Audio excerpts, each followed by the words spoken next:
그런 말씀을 드려야 되겠네요. 우리 아까 그 박종욱 형제 간증을 들어보니까 순 노는 얘기만 나오는데요? 그죠? 그 사진이 전부 노는 얘기잖아요. 거기 기도하는 거 보셨어요? 안수기도 이거 안수기도 하는 거 하나 나오는구나 그랬더니 뭐 쥐모를 또 제거하는. 예. 근데 공동체 노는 겁니다. 잘 놀아야 합니다. 크리스찬들이 모여서 기도하고 성경 연구하는 건 참 좋은 일인데 그게 전부가 되면 안 됩니다. 그렇게 해서 잘 놀고 잘 살기 위해서 하는 거지 사는 게 없이 성경 공부 열심히 하고 기도한다고 사람이 변하지 않습니다.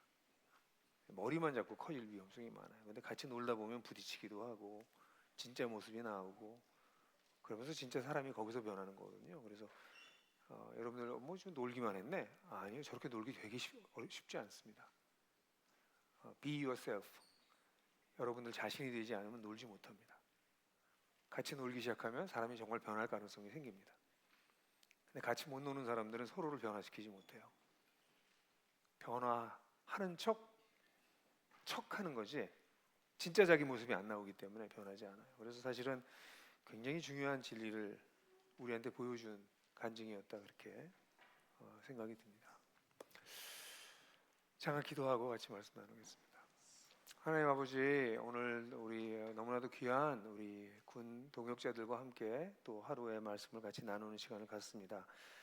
이 시간이 너무 귀한 시간이어서 여기 올 때마다 기대감도 크지만 또 마음의 무게도 무거운 무게감도 있는 것을 고백합니다. 오늘 새로 오신 분들도 계시고 또 올해 여러 번 반복해서 참여하시는 분들도 계시지만 하나님께서 늘 그러신 것처럼 오늘 우리 각자에게 필요한 은혜를 부어주실 것을 기대합니다. 저에게도 하차하여 주셔서 몸이 좀 지쳐 있지만 새롭게 하시는 주님의 영으로 독수리가 날개치는 것처럼 하늘을 향해 올라갈 수 있도록 주님 도와주시옵소서. 감사드리고 예수 그리스도의 이름으로 기도했습니다. 아멘. 제가 히스테이블이라고 하는 사역을 하고 있어요.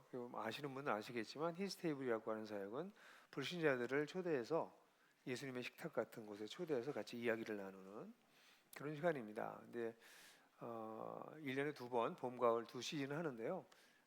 이번에 지금 10월 달에 지난주부터 돈이라고 하는 주제를 가지고 제가 가르쳤던 어떤 분인데 지금은 뭐 같이 나이가 들어가는 머니 코치하고 대담을 나누고 그리고 난 다음에 질의응답을 하는 이런 시간을 갖고 있어요. 근데 질문 중에 나중에 뭐 돈에 대한 질문이 아니라 맨 마지막에 이 답을 안 할 수가 없었는데 이 질문이 어떤 질문이 나왔냐면 목사님은 굉장히 열정적으로 한 방향을 향해서 달려가고 계시는 것 같습니다.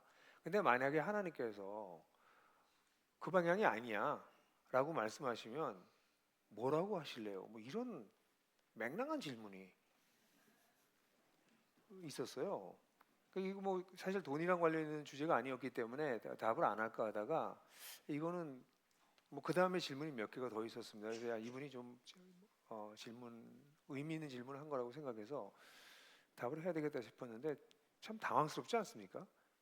이거 아니에요. 되게 열심히 살고 계시는 것 같은데 나중에 하나님이 그러고 하라고 안 시켰으면 어떡할 거예요? 뭐 그런 거잖아요.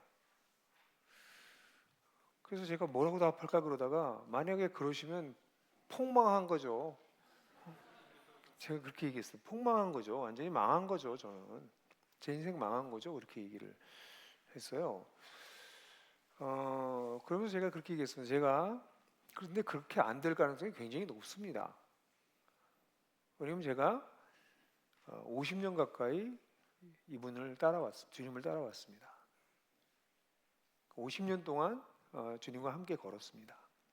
근데 50년이 돼서 이제 와서 아니라고 말씀하시면 그건 진짜 완전히 망한 건데 그럴 가능성은 없습니다. 거의 없습니다. 그러나 저는 언제나 내가 혹시 잘못 알아듣고 내 마음대로 이렇게 사는 건 아닌가 하는 문제의식은 늘 가지고 있긴 합니다. 그렇게 얘기를 했어요. 그리고 오늘 아침에 차를 타고 오는데 그 질문이 또 생각나더라고요. 괘씸하더라고요. 그래서 아니 그때 내가 이렇게 대답했으면 좋았을 텐데 이런 생각이 들었어요. 그때 아마 다시 좀 정신 차리고 얘기했으면 이렇게 얘기했을 것 같아요. 제가 제 아내랑 지금 30년이 넘었거든요. 같이 산 지가. 근데 어느 날 30년쯤 지났는데 아내가 내 옆에서 말하기를 사실은 당신 아니면 난 딴 남자 있었어. 그렇게까지 크게 웃으실 필요는 그런 소리랑 똑같은 거다. 제가 그렇게 얘기를 좀 해줬으면 좋았을까? 뭐 이런 생각이 들었어요. 아니 30년을 내가 이 여자랑 같이 살고 사랑을 나누고 아이를 키우고 온갖 어려움을 겪으면서 여기까지 왔는데 어느 날 이 여자가 혹시 당신 말고 난 딴 남자가 있었어라고 얘기하면 어쩔 거야라고 얘기하는 거랑 다를 바가 없다. 제가 이 얘기를 왜 말씀드리냐면 내가 누군가, 내가 하고 있는 일이 무엇인가라고 하는 것은 나를 누구라고 생각하는가와 관련이 있어요. 베드로전서를 제가 굉장히 사랑하는 이유는 베드로전서는 내가 누구인가를 이야기해 주는 신약의 여러 가지 책 중에서 자기 정체성에서 이렇게 선명하게 얘기해 주는 책이 적겠다 싶은 책이기 때문에 그래요. 베드로전서를 제대로 잘 공부하게 되면 나는 누구인가, 나는 어떻게 살아야 될 건가가 선명하게 드러나는 날 가능성이 굉장히 높습니다. 그래서 여러분들 지금 지난번에도 공부하셨고 이번에도 하고 다음번 봄까지 그리고 세 번에 걸쳐서 베드로전서를 같이 공부하기로 했는데 책을 한 권을 신약 성경의 한 권을 제대로 딥답하면 성경 전체를 이해하는 거나 다름없습니다. 그럴 수 있는 아주 대표적인 책 중에 하나가 베드로전서예요. 에베소서도 추천합니다. 로마서는 길어서 좀 힘드실 거예요. 근데 에베소서나 베드로전서 이런 책은 그냥 딥다리 그냥 계속 공부하면 그 전체가 성경 전체를 조망할 만큼 그렇게 풍성한데요. 그 베드로전서를 여러분들하고 오늘도 같이 나눌 수 있게 돼서 저는 너무 기쁘게 생각하고 있어요. 그래서 이 자기 정체성이라는 게 굉장히 중요한데 여러분들 기억하세요?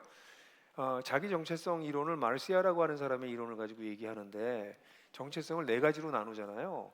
정체성을 좀 생각하고 고민해서 그 정체성이 형성된다 그런 고민이 없었나? 또는 그 정체성에 자신이 정말 헌신하고 살아가나? 아니면 말만 그렇게 하냐? 그거에 대해서 네 가지의 경우 수가 나와서 여기 강의 안에도 나오지만 여기도 나올지 모르겠어요. 앞 뒤에. 그래서 사실 고민도 안 하고 헌신도 안 하는 것은 산만한 정체성. 이랬다 저랬다는 산만한 정체성이고, 그리고 지금 막 고민을 하고 있는데 아직 답이 안 나왔어요. 그건 탐구 중인 정체성. 그러니까 젊은이들 가운데서는 탐구 중인 자기 정체성을 탐구하고 있는 사람도 굉장히 많습니다. 고민하는데 아직 잘 모르겠어요. 그러니까 헌신이 안 되죠. 그런데 또 하나는 위기와 고민이 없지만 헌신을 했어요. 거기에 그렇게 살기는 해. 이게 주어진 정체성이라고 부릅니다. 그죠? 사실 한국 사람들은 주어진 정체성이 많고요. 여러분들 군인은 다 군인이시잖아요. 다 군인의 정체성은 주어졌잖아요. 그죠? 군인 가족의 정체성도 주어졌죠. 고민하고 말고 간에 어쨌든 그렇게 군인이잖아요. 그게 주어진 정체성이에요. 근데 이런 군인의 정체성이 군인 뭐 계급장 막 다한 그런 군인도 군인의 정체성이 주어졌지만 실제로 그 군이 평생 군으로 살면서 온갖 어려움을 겪고 또 전쟁의 위협에도 가보기도 하고 생명의 위협도 막 경험하고 그러면서 군인으로 자리 잡아가기 시작해요. 네? 그런 사람들은 정체성은 지금 내가 군인 막 임관돼서 내가 군인이야라고 주어진 정체성을 갖는 것과 다르게 어떻게 돼요? 확립된 정체성을 갖게 됩니다. 확립된 정체성은 이 주어진 정체성이 시간이 지나면서 여러 위기와 고민과 이런 걸 통해서 내면화된 것입니다. 그게 확립된 정체성이에요. 그러니까 저도 이제 목사로서 그래서 오늘 아침에 설교를 다 준비하고 앉아서 나의 정체성에 대한 생각을 좀 해봤는데 저도 주님의 일꾼으로 살아야 되겠다라고 20대 초반에 그런 결심을 했어요. 그게 꼭 목사가 되는 건 아니었습니다. 근데 어쨌든 내 인생을 주님께 정말 드려야 되겠다. 그런 생각을 하고 있었는데 제 인생도 이렇게 보니까 제가 그 간증을 다 할까 그런 생각도 잠깐 했었어요. 왜냐하면 실제로 지난 10대 후반에 주님을 만나고 20대 초반에 제 인생을 주님께 드리기로 결심을 하고 지금까지 한 40년, 45년, 거의 50년 가까운 세월을 지나면서 굉장히 많은 사건들이 있었구나. 그때마다 제 정체성이 강화됐습니다. 죽을 만큼 힘든 적이 여러 번 있었습니다. 근데 그런 것이 만약 없었다면 아마 지금 아까 어떤 그 당돌한 질문을 받았을 때 제가 흔들렸을지도 모르겠어요. 근데 하루 이틀에 걸쳐서 여기 온 게 아니고 산전수전을 겪으면서 제 정체성이 제 내면에서 확립됐기 때문에 그런 얘기를 들었을 때 그럴 가능성 거의 없는데요. 네? 어떻게 보면 교만하잖아요. 하나님이 당신한테 그렇게 말씀하시면 어떡하려고요? 근데 그럴 가능성 별로 없는데요. 그렇게 얘기할 수 있었던 것 같아요. 여러분들은 어떠신지 모르겠어요. 여러분들의 정체성이 여러분들 속에 얼마나 뿌리내리고 있는가. 사실 오늘 제가 여러분들하고 말씀을 어떻게 나눌까 고민을 했어요. 왜냐하면 여러분이 베드로전서를 계속 공부하고 계시잖아요. 공부하고 계시는 분들한테 뭐를 더 얘기를 해줄까? 신학적으로 할 얘기도 있고 몇 가지 더 있지만 오늘 제가 택한 것은 오늘 첫 번째 강의는 베드로전서 우리 지난번에 나눴던 1장 1절부터 2장 10절을 한꺼번에 정리를 해드리려고 그래요. 왜냐하면 여기서 정체성의 뿌리를 찾았기 때문에. 사실 베드로전서는 1장 1절부터 2장 10절이 정말 중요합니다. 특별히 더 중요하다고 얘기하면 1장 3절부터 1장 7절까지가 정말 중요해요. 어떤 면에서 베드로전서의 핵심이 되는 부분을 잘 정리를 해드려서 여러분들이 이걸 전체적으로 통째를 보는 눈을 좀 드려야 되겠다, 이런 생각을 하게 된 이유는 여러분들의 정체성이 어떻게 하면 진짜 시간이 지나면 지날수록 뿌리를 내리고 강화될 것인가, 그게 정말 중요하기 때문에 오늘 여러분들하고 그런 얘기를 좀 하려고 그래요. 그래서 일단 그리스도인들에게 있어서는 이 베드로전서는 처음부터 시작할 때 이중 정체성을 얘기하잖아요. 베드로 사도가 말하기를, 우리 이 강의 안에 있는 1장 1절부터 2절까지를 한번 같이 읽어볼까요? 시작. 예수 그리스도의 사도인 베드로가 택하심을 입은 이들 곧 본도, 갈라디아, 갑바도기아, 아시아와 비두니아에 흩어진 임시 체류들에게, 여러분의 택하심은 하나님 아버지의 미리 하심에 따라 성령의 거룩하게 하심으로 예수 그리스도의 순종과 피 뿌림에 이르기 위함입니다. 여러분에게 은혜와 평화가 더욱 풍성하기를 빕니다. 베드로 사도가 이런 편지를 쓸 때요, 여러분들이 글을 쓸 때 느끼시겠지만 글은 언제 나오냐면요, 자기 속에 이렇게 묵혀졌던 게 나옵니다. 요즘 사람들은 글을 쓸 때는 뭐 온갖 이게 뭐 메모도 하고 뭐 그래가지고 그걸 쓰지만 옛날에는 메모를 할 수 있는 종이도 많지 않았고요. 한 번 쓰면 지울 수가 없어요. 지금 우리는 글을 쓰면 편집이 가능하잖아요. 그죠? 제가 박사 과정을 막 들어갔을 때만 하더라도 워드 프로세서가 상용화되지 않을 때였습니다. 그래서 타이프로 쳐야 되거든요. 타이프를 치면 그걸 고칠 수가 없어요. 그러니까 한 번 치면 끝나는 거거든요. 지금은 뭐 이렇게 했다 저렇게 했다 막 이러지만, 그러니까 이 옛날에 고대의 글을 쓸 때는 사람들의 글은 뭐냐면 그 속에 녹아졌던 게 토해져 나오는 거예요. 근데 베드로 사도가 택하심을 입었다는 사람들에게 얘기를 해요. 너희들이 택하심을 받았다. 그 택하심을 받았는데 하나님의 미리 하심을 통해서, 성령의 거룩해 하심을 통해서, 그리스도의 순종과 피 뿌림을 얻기 위해서, 이렇게 세 가지의 전치사가 나오는 거는 그냥 베드로 사도 속에 있었던 묵혔던 얘기가 바라박 나온 거예요. 그래서 그걸 제가 한참 설명했던 거는 오늘 아마 처음 오신 분들은 그 옛날 얘기를 처음 듣는 얘기시고, 그리고 지난번에 오셨던 분들도 뭐 다시 처음 듣는 기분이실 거예요. 왜냐하면 이게 여러분들이 듣고 말았으니까. 그래서 그렇게 되면 이게 뭐냐면 주어진 정체성으로 끝나는 거예요. 근데 베드로 사도는 이게 주어진 정체성이 아닌 거예요. 이게 뭐 연구해서 이렇게 쓰면 말이 멋있겠네, 그렇게 쓴 게 아니에요. 그래서 지난번에도 얘기했지만 택하심을 입은 자들, 그리고 2절에 나오는 세 가지의 전치사구가 그 다음에 붙어야 되는데 그렇게 붙지 않고 택하심을 입은 자들, 그러고 난 다음에 갑자기 난데없이 여기 흩어진 나그네 임시 체류자들에게, 그리고 난 다음에 다시 돌아가서 택하심을 입은 자들을 세 가지로 꾸며주거든요. 이 얘기는 뭐냐면 베드로 사도 마음속에 이 사람들은 택하심을 입은 자들이야, 근데 흩어져 있는 임시 체류자들이네.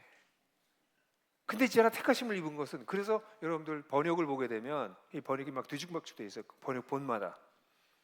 이 어순을 따라가기가 어렵기 때문에 그렇습니다. 베드로전서에 그러니까 일종의 센텐스가 브로큰된 거예요. 깨져 있어요. 그래서 번역본 보다 보면 택하심이라고 하는 단어를 어디서 쓸 건가, 나그네를 어디서 쓸 거냐, 막 다른 걸 여러분 비교해 보면 아실 거예요. 달라요, 실제로. 제가 번역한 것은 가능하면 성경의 좀 가깝게 하려고 제가 이렇게 번역하긴 했지만, 그러면 뭐 개역성경, 새번역, 재번역 중에서 어떤 번역이 제일 좋을까요? 솔직히 이럴 때 좀 한번 쓰세요. 제일 좋은 게 없어요. 번역은 다 한계가 있어요. 네? 어떤 번역도 완전한 번역이 없어요. 그래서 우리가 성경을 읽을 때는 번역본을 다 비교해서 보셔야 됩니다. 원어를 보지 못한다면 번역본을 비교해서 보셔야 돼요. 근데 여하튼 그래서 베드로 사도는 자기가 이 택하심을 받았다는 것이 너무나 황홀한 거예요. 그래서 본인이 그 택하심을 받았다는 사실 때문에 너희들도 그렇게 택하심을 받은 거야 라고 말해주는 것이죠. 근데 이 택하심을 받은 사람들이 어디에 있어요? 이 로마 시대에 임시 체류자예요. 임시 체류자가 어떤 사람이에요, 여러분?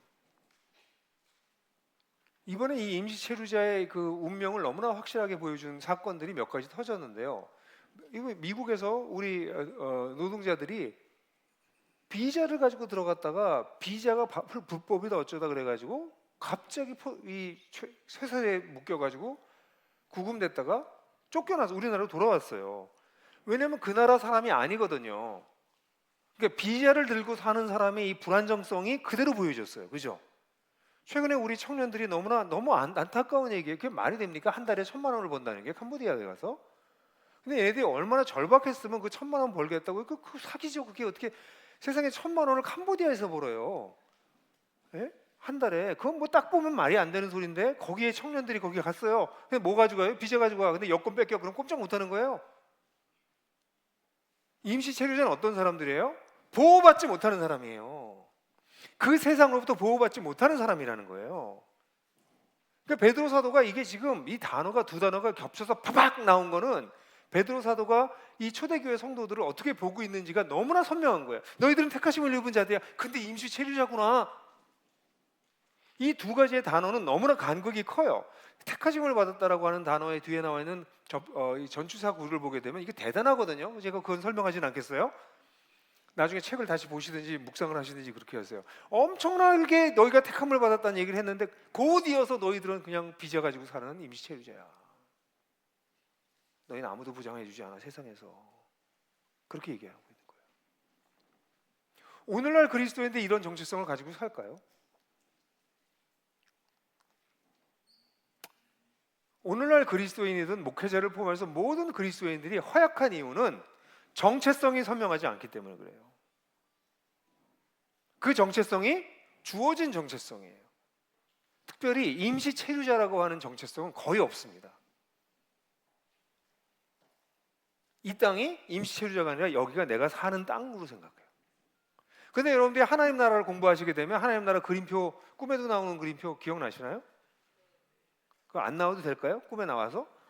뭐 이런 거잖아요. 하나님 나라 이 십자가의 복음 말고, 그냥 지나갑시다. 십자가의 복음은 그냥 십자가를 믿고 예수를 믿고 이 땅을 살다가 죽으면 천당 간다 이렇게 보는 복음인데, 그죠? 그럼 천당 간다 이렇게 우리가 믿는 건데, 이게 우리 한국 교회를 병들게 하고 있다. 실제로 십자가 보면 이게 아니라 다음에 보는 것처럼 우리가 살고 있는 세상을 살고 있다가 예수님께서 오시고 죽으시면서 하나님 나라가 시작됐고, 그리고 예수님이 다시 오시면 이 세상을 심판하시고 영원 하나님 나라가 완성될 거다. 이게 예수님께서 가르치신 하나님 나라의 복음이다. 그러니까 앞에 보았던 십자가의 복음이라고 하는 저 그림표는 십자가의 복음이 될 수가 없다 사실은. 왜냐하면 십자가를 통해서 예수님이 우리 죄를 사하신 걸 통해서 우리가 죽으면 천당 가려고 우리를 구하신 게 아니라 뭐다? 이미 하나님 나라를 시작하신 그 나라에 우리를 들어가게 하셨다. 그죠? 이게 굉장히 중요해요. 근데 이 그림표를 보세요. 이 그림을 딱 보면 알게 되는 게 뭐냐면 우리는 어떤 사람이에요? 택하심을 입은 자들이에요. 그러니까 시작된 하나님 나라에 들어간 사람이에요. 근데 우리는 어디 살고 있어요? 이 세대 이 땅에 살고 있는 거예요. 이 세대에 뭐로? 비자 가지고 사는 사람이에요. 우린 비자 가지고 사는 사람이에요. 임시 체류하는 사람이에요. 이게 베드로 사도가 얘기하고 있는 초대교회 성도들이 가지고 있었던 강력한 이중 정체성이에요. 두 가지 정체성. We are in the world, not of the world. 우린 세상에 있지만 세상에 속하지 않았다. 그 예수님께서 요한복음에서 말씀하셨던 그 말씀이 다 그런 같은 내용들이에요. 그런데 이 얘기를 조금 더 여러분들이 이해를 하려면 로마 시대가 어떤 시대였는지 좀 아셔야 됩니다. 로마는 신들의 나라예요. 신. 로마의 신이 너무 많았습니다. 그래서 로마의 신을 얘기할 때 만신전이라는 거 아시죠? 판세온? 예? 그 만신전이 뭐냐면 신이 너무 많아서 모든 신들을 다 모아놓은 데가 만신전이에요. 그러니까 로마 사람들은 이거 로마뿐만 아니라 사실 우리 한국 사회도 한국의 문화도 과거는 비슷한 세계관을 가지고 있어요. 신이 많아요. 신은 지역을 관장하기도 하고 활동을 관장하기도 하고 뭐 사업을 관장하기도 해서 신의 종류가 무지무지하게 많아요. 근데 이 신하고 우리가 무슨 교제를 하거나 사랑하거나 그런 것과 관계가 없습니다. 신은 신의 마음을 불편하게 하면 안 돼요. 그래서 신과 평화를 이루는 평화로운 관계를 유지하는 게 중요합니다. 그러면 신이 우리한테 뭔가 나쁜 짓을 안 해. 그 신들이. 근데 바다의 신을 노엽게 하면 배 타고 나갔다가 풍랑에 빠지게 될 거고, 비를 내리는 신을 기분 나쁘게 하면 비를 안 내려서 가뭄이 들 거고, 전염병을 관장하는 신을 기분 나쁘게 하면 전염병이 돌 거고, 그러니까 그 신의 기분을 나쁘게만 안 하면 돼. 그래서 필요한 게 뭐예요? 제사입니다. 그래서 제사를 드려요. 그래서 로마 제국은 이게 신이 없다고 믿는 게 아니고, 우상이라고 그러면 여러분들 없는 걸 믿는다고 생각하잖아요, 우리는. 근데 그 당시에 이분들은 우상이라고 생각한 게 아니라 신들이라고 믿었어요. 그러니까 로마 시대에 우상이라고 얘기하면 그 개념에서 신이 없는 거라고 생각하는 오해를 살 수 있는데, 그들은 우상이라고 생각하지 않았어요. 신들이에요. 가스. 수많은 신이 실제로 우리 인생에 개입한다. 그러니 이 신들의 심기를 건드리면 안 돼. 그래서 그 신들을 모시기 위해서 신전을 만듭니다. 거대한 신전을 만들어요. 그리고 거대한 신전에는 그 신이 임재한다고 느끼는 뭐를 만들어요? 신상을 만들어요. 신상에 실제로 신이 있다고 생각했습니다. 그걸 나무로 만들든 돌로 만들든 금속으로 만들든 거기에 신이 실제로 있다고 생각했고, 그리고 이 신을 기쁘게 하기 위해서 제사를 드립니다. 그러니까 제사는 대부분 동물의 피와 그 동물을 태워서 드렸기 때문에 피와 연기는 당시 로마의 제사에는 반드시 나타나는 현상이에요. 근데 이걸 누가 하냐? 제사장이 합니다. 그러니까 로마에는 수많은 제사장이 있었고, 그리고 수많은 신들이 있었고, 신들마다 제사장이 다르고, 그러니까 자기가 믿는 신한테 또는 그 신에게 제사를 드리기 위해서 제물을 갖다 바치고 피를 붓고 제물을 태우고 하는 일이 일어난 거예요. 그러니까 당시는 이게 로마를 지배하고 있었어요. 예? 그러니까 로마의 사람들은 어떻게 생각해? 신을 믿는다면 신전이 있고 거대한 신전에 신상들이 있고 이 신상들의 제사를 드리는 제사장이 있고 그리고 거기에 연기와 피가 늘 있는 게 종교예요. 제가 왜 이 얘기를 길게 했는지 아세요? 근데 크리스찬들은요, 여기 기독교를 믿는 예수라고 하는 존재를 메시아라고 믿는 이상한 집단이 나타났는데, 이 집단은 일단 유대교랑 같이 신이 하나밖에 없대요. 그래서 이 고대 문서를 보게 되면 그리스도인들을 뭐라고 불렀냐면 무신론자라고 이렇게 우리 번역하는데, 무신론자가 아니라 신이 없는 자라고 번역하는 게 정확한 번역입니다.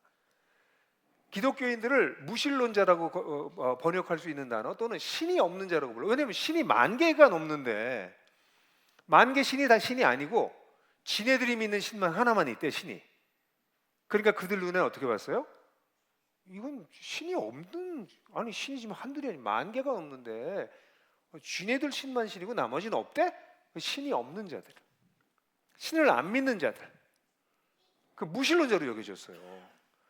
거기다가 얘네들은 보면은 신전이 없어. 집에서 모여. 네? 집에서 모여. 신전이 없어요. 그 집에서 모이는데 가보면 거기 신상도 없어. 아니 보이지도 않고 거기 있지도 않아. 아무것도 없어. 그냥 지네들끼리 모여. 들여다보니까 제사장도 없어. 자기네들끼리 모여가지고 뭐 같이 모여서 예배드리고 뭐 그런 날에 보면 제사장이 없어요. 그 다음에 연기와 피도 없어.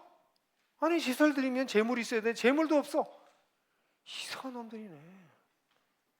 그 모여가지고는 뭐 얘기를 하다 들어보면 내 살과 피를 먹고 마신다. 얘네들은 그 카니발이즘, 인육을 먹는 사람들인가 보다. 그거 만나가지고는 뭐 종이고 노예고 관계없이 서로 거룩한 입맞춤으로 인사를 하고 형제자매라고 서로 해. 얘네들 근친상간하네. 실제로 초대교회 성도들은 이상한 인간들이었어요. 초대교회 사람들에게는, 로마 시대의 사람들에게는 이상한 사람들이었어요. 우리 로마 시대의 건전한 미풍 양속을 망가뜨리는 이 사회의 암덩어리 같은 인간들이야. 신전을 무시하고 신상도 없고 제사장도 없고 제사도 안 드리고 우리 신은 없다고 그러고, 거기다가 당시에 모든 집들은, 옛날에 우리나라에서 그랬지만 이 집마다, 일본은 그런 거 지금도 남아있는데, 집마다 신을 모시고 있는 신주단지들 있잖아요. 예?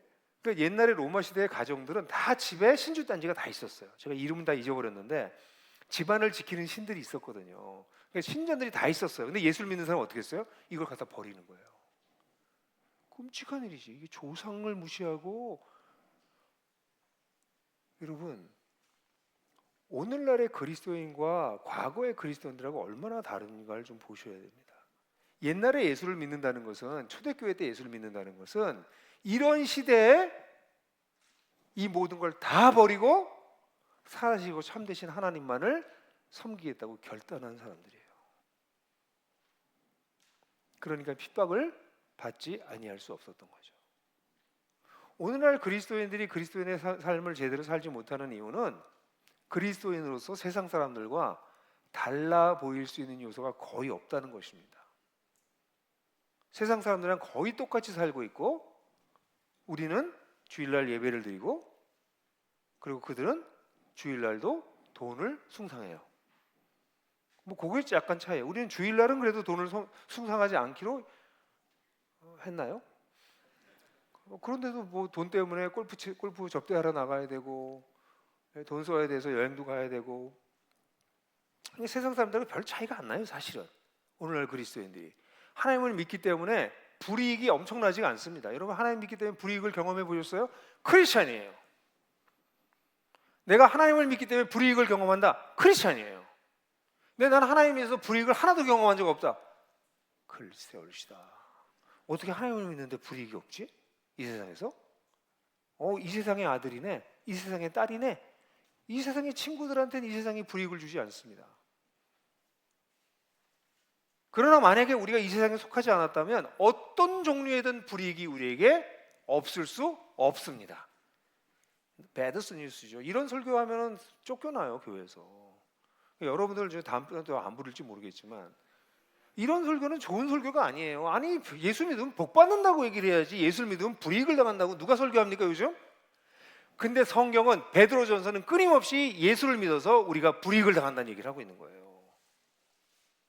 그래서 너희가 임시체지자다. 오늘날의 기독교와 우리가 성경에서 발견하는 기독교는 너무 차이가 나지 않나요?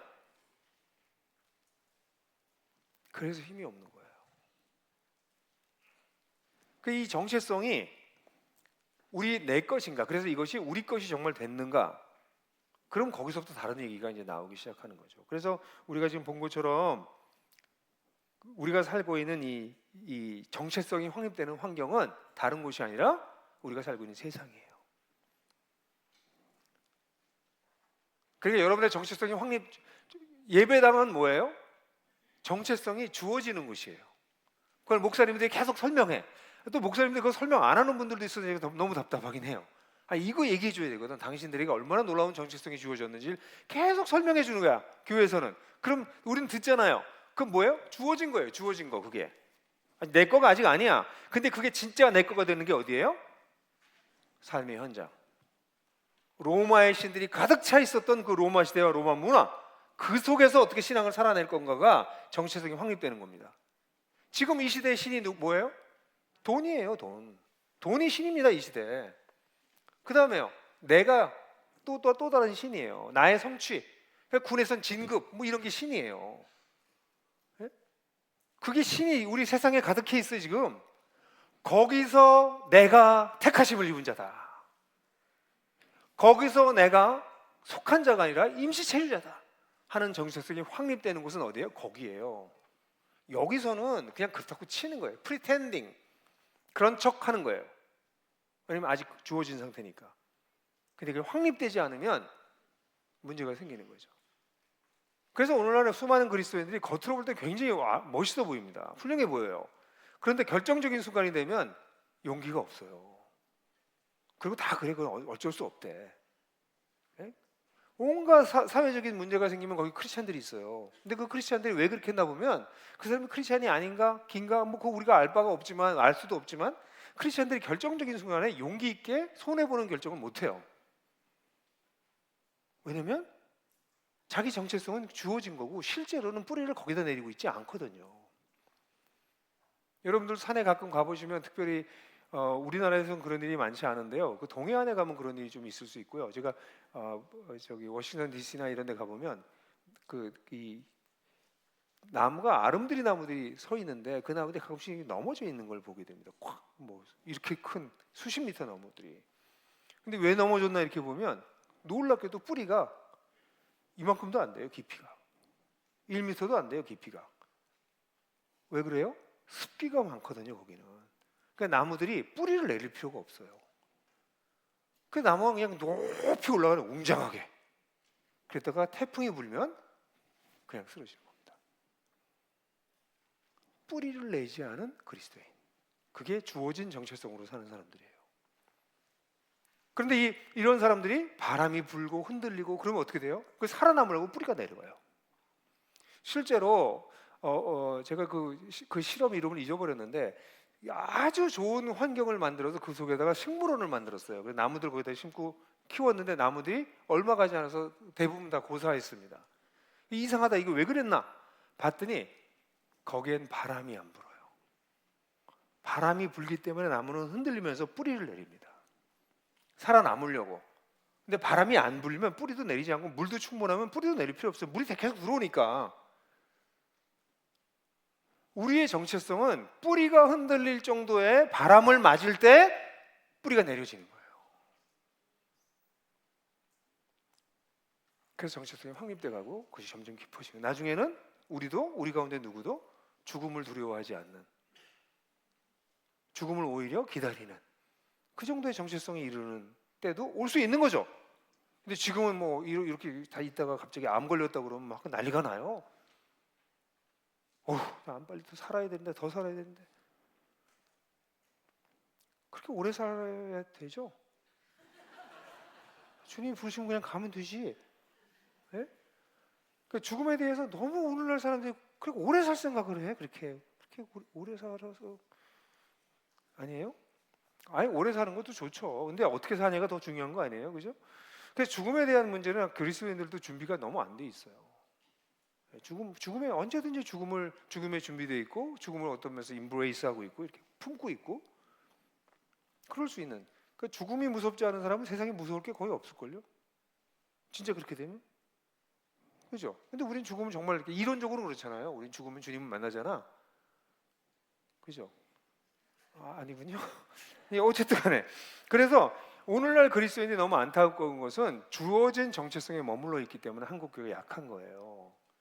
근데 여러분들이 지금 우리 동역자 수련회를 보면, 이런 동역자 수련회를 통해서 여러분들 정체성이 점점 갈수록 확립되어 가고 있다는 느낌이 들어요. 왜냐면 1년에 2번 여러분들 이렇게 하시는데, 이거 하기 전에 열심히 공부하잖아요. 예? 공부하고 연구하고 생각하고, 그거 다 생각하잖아. 이거를 다시 한번 생각해 보잖아요. 그리고 또 이럴 때는 또 저기 뭐 멀리서 오시잖아요. 여기 아침마다 여기, 예? 오늘 아랍에미리트에서 한 분 오셨더라고요. 우리 어디 계세요? 우리 어디 계세요? 제일 먼 데서 오시면 아랍에미리트 어디 계세요? 아까 여기 있어요. 아니요? 예? 저기 계시네. 저분들은 아랍에미리트에 저기 전역하시고 지금 가 계신 거 아시죠? 근데 이것 때문에 오신 거, 거의 이것 때문에. 박수 한번 주시죠.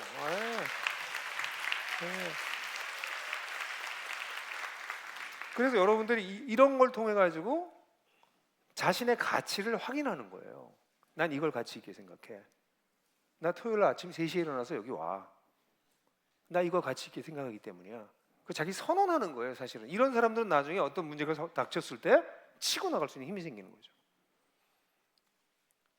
이 사람이 치고 나가는 힘이 굉장히 중요합니다. 그래서 저는 여러분들하고 같이 이 1장 1, 2절의 말씀이 사실은 베드로전서 끝났어요, 여기서. 이 두 가지 정체성이 베드로전서 전체를 쭉 끌고 갑니다. 베드로의 이 초대교회 성도들이 이 택하심을 입었다는 것이 얼마나 놀라운지를 얘기를 해줘요. 베드로는. 근데 이 얼마나 영광스러운데, 근데 앞불사 너희들은 임시체류자구나. 이 세상에서 살아가는구나. 이 두 가지의 갈등이 일어나는 것 같은 이런 상황을 하나님 나라에 속했지만 이 땅에서 하는구나. 그 얘기를 베드로 사도는 끊임없이 해주고 있는 거예요. 그것도 아주 치밀하게 얘기합니다. 그래서 1장 1절부터 2장 10절까지가 하나님께서 이루신 이 택하심과 관련된 놀라운 축복이 얼마나 인지를 쫙 보여주고 난 다음에, 그리고 2장 11절부터 끝까지는 그래서 임시체류자로 살아가는 너의 삶은 이렇게 다양한 삶의 영역에서 너희는 임시체류자로 사는 거야.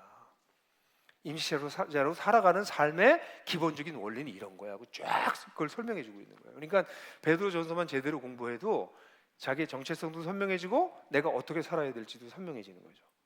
제가 좀 아쉬운 거는 사실 이 베드로전서 강해집을 너무 두꺼워서 600페이지 정도가 나와서 두 권으로 쪼개서 냈는데, 첫 부분이 뿌리 깊이 하나님 나라, 그건 여러분들 이미 가지고 계신 건데, 오늘 여기에 맞춰서 학원이 열매 가득 하나님 나라예요.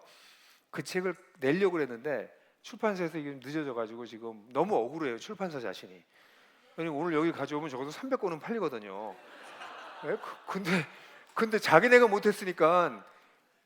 그래서 예, 저도 저자로서 너무 억울하긴 해요. 근데 어쨌든 그 뒷부분이 뭐냐면 뿌리를 그렇게 깊이 내려 정체성에, 그럼 열매를 가득하게 얻게 된다는 거예요. 그래서 하반부는 그거 얘기입니다. 그래서 이 시간에는 뿌리 얘기를 좀 더 하려고 그러는데요. 뿌리를 누리려면 이 앞부분이 1장 3절부터 2장 10절까지를 크게 덩어리로 세 덩어리로 나눌 수 있는데요. 처음엔 1장 3절부터 12절까지 나눌 수 있어요. 여기는 우리의 뿌리를 얘기해 줘요. 우리가 뿌리를 내려야 될 축복이 얼마나 큰지를 얘기해 줍니다. 이게 우리가 받은 축복이야. 여기에 뿌리를 내려야 돼. 그걸 베드로 사도가 얘기해요. 그리고 난 다음에는 뿌리가 이건데 여기다 뿌리를 내리는 방법은 이거야. 그게 1장 13절부터 2장 3절까지입니다. 이렇게 뿌리를 내리면 돼. 뿌리를 내리는 원리는 이런 거야. 그걸 얘기해 줘요. 그리고 난 다음에 2장 4절부터 2장 10절까지는 근데 그 뿌리를 내리는 게 너 혼자 하는 게 아니라 함께 숲을 이루는 거야. 함께 숲을 만드는 거야. 이렇게 얘기해 줘요. 그리고 이 세 구절을 이걸 갖다 이제 뿌리라고 하는 메타포로 얘기하면 이게 당신이 뿌리를 내려야 될 곳이에요. 두 번째는 이렇게 뿌리를 내리면 원리가 이런 거야. 그리고 뿌리를 내리는데 혼자 가는 게 아니라 그래서 숲을 이루는 거야. 이게 베드로 사도가 여기서 얘기하는 걸 숲이라는 나무라는 메타포로 얘기한다면, 다르게 얘기하면 첫 번째는 너한테 이렇게 놀라운 축복이 주어졌어. 이렇게 완벽하게 변한 신분을 가지게 됐어. 근데 그 신분을 이렇게 계속해서 이런 원리를 가지고 심화시켜. 그리고 그 심화시키는 걸 혼자 하지 말고 함께 하도록 하나님께서 만드셨어. 이렇게 얘기한 거예요. 그러니까 이 신학이 제가 보기엔 대단하다. 베드로사도 어떻게 이걸 이렇게 얘기하지? 그것도 제가 이건 우연인지 모르겠는데 이것이 전부 다 다섯 가지로 얘기합니다.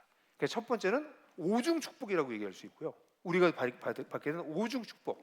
그 다음에 두 번째 파트는 우리가 삶을 살아야 될 다섯 가지 원리. 그 다음에 마지막은 우리가 변화된 다섯 가지 신분. 이렇게 나와요 또. 그게 우연인지 뭔지는 모르겠어요. 그 베드로 사도가 이거 생각하고 다섯 개를 한 건지 우연히 그렇게 한 건지는 모르겠는데 제가 보기엔 그렇습니다. 그래서 5로 기억하시면 될 수 있어서 여러분들이 아마 이 부분을 이해하는 데 도움이 되지 않을까 싶어요. 첫 번째 선물이 뭐냐면 거듭남이라는 선물이에요. 거듭남이라는 축복에 들어와 있는 오중 축복을 얘기하거든요. 근데 여러분들 제가 성경 강해를 다시 하지는 않을 거예요. 그 자세한 내용들은 성경에 있으니까 그것이 갖는 임플리케이션을 여러분들하고 오늘 좀 얘기하고 전체 그림을 여러분들 보여드리고 싶은 건데, 여러분 거듭남이라고 하는 것이 우리 사역과 교회의 핵심입니다. 우리 인생의 출발점이에요. 거듭나지 않으면 실제로 인생이 새롭게 시작되는 게 아니에요. 그냥 엄마 뱃속에서 태어난 그 인생 가지고 살다가 거듭난다는 건 뭐예요? 위로부터 태어난다, 다시 태어난다는 얘기인데 새로운 생명이 들어왔다는 겁니다. 그러니까 만약에 우리가 크리스찬으로 살려고 한다면 새로운 생명이 들어오지 않은 상태에서는 아무리 교회 생활을 열심히 해도 성장하지 않아요. 오늘날 교회의 심각한 문제는 교회 내에 수많은 사람들이 회심하지 않았다는 겁니다. 거듭나지 않았다는 겁니다. 실제로 퍼센테이지로 보면 거듭나지 않은 사람들이 10명 중 6명 중 최소 10명 중 6명이 된다고 봐요. 평균적으로. 그러니까 어떤 교회는 교회에 가보면 한 10명 중에 7명, 8명이 거듭나지 않은 사람이에요. 그걸 명목상의 크리스찬이라고 그래요. 이름뿐인 크리스찬. 그러니까 밤낮 듣기만 하지 실제로는 크리스찬이 아닌 거예요. 진짜 뭘 믿는지도 잘 몰라요. 그래서 이 사람들은 아까 종우 형제가 얘기한 것처럼 썬데이 크리스찬, 일요일 아침에 한 번만 크리스찬이에요. 그 딱 2시간만. 그리고 나머지 166시간은 거의 크리스찬이 아닙니다. 크리스찬으로 정체성을 가지고 살지 않아요. 그 크리스찬 아니에요. 그런 사람들은 절대로 될 수 없습니다. 정말 크리스찬은 일주일 168시간이 자기가 크리스찬이라고 하는 정체성을 완벽하게 갖고 살아가는 사람들은 이 정체성이 완전히 주어진 사람인데, 그런 사람은 없을 가능성이 많아요. 무의식 세계에서도 크리스찬인 거야.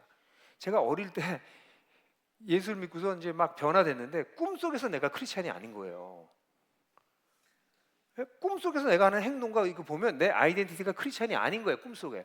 그래서 제가 어릴 때 많이 울었어요. 난 크리스찬 아닌가 보다. 어떻게 내 무의식에서는 내가 크리스찬이 아니냐. 내가 진짜 크리스찬이 됐으면 무의식에서도 크리스찬이 돼야 되는데.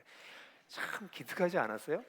난 대학생이 그랬다는 게 내가 생각하면, 지금 생각하면 아유, 누가 와서 그러면 내가 너무 귀여워, 너무 참 이쁘다, 내가 그랬을 것 같아. 아무도 나한테 그렇게 얘기해 주는 사람 없었지만 지금 볼 때 그렇다는 거예요. 그러니까 보세요. 우리는 무의식 속에서도 하나님이 내 아버지를 원하잖아요. 아니에요? 그잖아. 우리 말로만 하는 거 안 원하잖아. 진짜 아무도 안 볼 때도 크리스찬이길 원하고, 내 무의식일 때도 크리스찬이길 원하잖아요. 그죠? 그게 진짜 크리스찬인 거죠. 근데 사람들은 무의식은커녕 안 보이긴커녕 일주일에 2시간만 크리스찬하면 된대. 교회에서 헌금하면 크리스찬이래. 그래서 한국 교회 이렇게 망가지는 거예요. 하나님을 두려워하지도 않고 하나님과 관계도 없는 사람들이 교권을 잡고 있고 교회 지도자들이 막 되는 거예요. 그러니까 일어날 수 없는 일들이 벌어지는 거예요, 지금. 그래서 교회가 새로워지든 내 인생이 새로워지든 한국 교회가 새로워지든 거기에 핵심이 뭐예요? 거듭남이에요. 그러니까 여러분들이 풍성한 삶의 초대나 하나님 나라의 도전이라는 책을 띄었다고 좋아하지 마세요. 그 책은 거듭나는 걸 돕기 위한 도구일 뿐이에요. 그 책을 띄었다고 거듭나는 게 아니에요. 그러면 그건 성경 읽는다고 거듭나지 않잖아요. 제가 성경보다 더 위대한 책을 쓴 거지. 그러면 풍삼초 하나님 나라의 도전 읽으면 사람들이 막 회심한다, 그 책이 사람을 회심시키다고 웃기지 마세요. 되지 않아요. 그 책을 하나님이 여러분들을 통해서 쓰시면 그 사람이 회심할 수 있도록 돕는 도구일 뿐이지, 그것은 프로그램이에요. 그러니까 어떤 교회 가보면 우리는 풍삼초를 몇 명을 했어요. 풍삼초 입금이가 몇 명이에요, 그렇게 얘기하는데 그 다음에 제가 물어보는 게, 그러면 회심한 사람은 얼마나 되나요? 예수님께 재혼신한 사람은 정말 얼마나 되나요? 그걸 물어봐요. 그리고 풍삼기도 우리 풍삼기 많이 해요? 좋아요. 풍삼기 많이 해서 책 많이 팔리는 건 정말 감사한 일이에요. 근데 풍삼기를 많이 해서 그 다음에 물어봐요.